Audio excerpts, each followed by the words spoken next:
नमस्कार, मी रुशाली यादव सारंग। आता पाहूयात बातम्या विस्तारानं। बातमी पुण्यातून। पुण्यामध्ये मंगळवारपासून एमपीएससी विद्यार्थ्यांचं आंदोलन हे सुरूच आहे।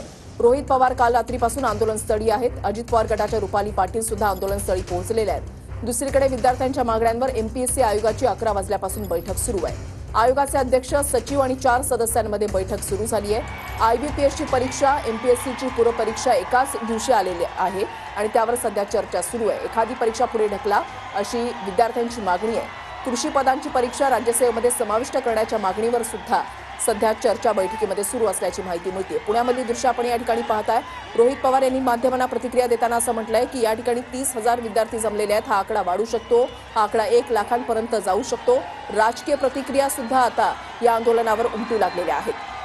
विद्यार्थ्यांच्या मागण्यांवर आता एमपीएससी आयोगाची बैठक सुद्धा सुरू झालेली आहे। काय तोडगा निघतो याकडे सर्वांचं लक्ष लागलेलं आहे। 25 ऑगस्टला आयबीपीएस आणि एमपीएससीची परीक्षा ही एकाच दिवशी आलेली आहे आणि यालाच विद्यार्थ्यांनी विरोध केलाय। मंगळवारी संध्याकाळपासून विद्यार्थ्यांचे आंदोलन जे आहे ते सुरू झालेलं आहे।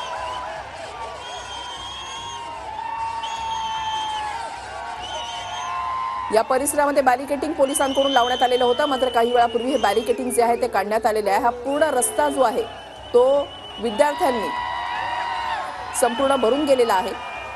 विद्यार्थ्यांच्या मागण्यांवर एमपीएससी आयोगाची बैठक जी आहे ती सुरू झालेली आहे। या बैठकीमध्ये नेमका तोडगा काय निघतो हे पाहणं महत्त्वाचं असेल। या परीक्षेसाठी आम्ही अनेक महिन्यांपासून जी आहे ती तयारी करत असतो, अभ्यास करत असतो, यामागे मेहनत आहे आणि एमपीएससी आणि आयबीपीएस या 2 परीक्षांच्या तारखा एकाच दिवशी आल्यामुळे विद्यार्थ्यांच्या भवितव्याचा प्रश्न निर्माण होऊ शकतो असं विद्यार्थ्यांचं म्हणणं आहे, आंदोलकांचं म्हणणं आहे।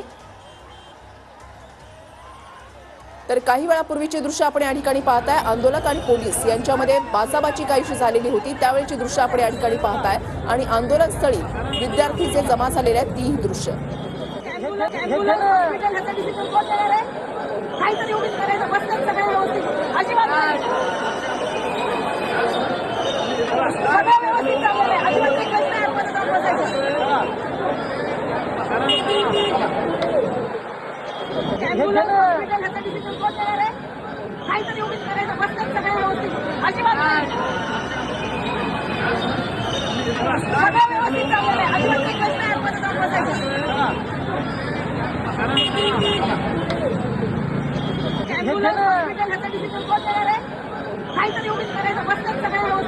तरी 2 दृश्य आपण पाहताय। आंदोलनस्थळी या ठिकाणी विद्यार्थी एकवटलेले आहेत, तर काही वेळापूर्वी महिला पोलीस अधिकाऱ्यांसोबत विद्यार्थ्यांची बाचाबाची झाली, त्यावेळची दृश्य आपण पाहताय।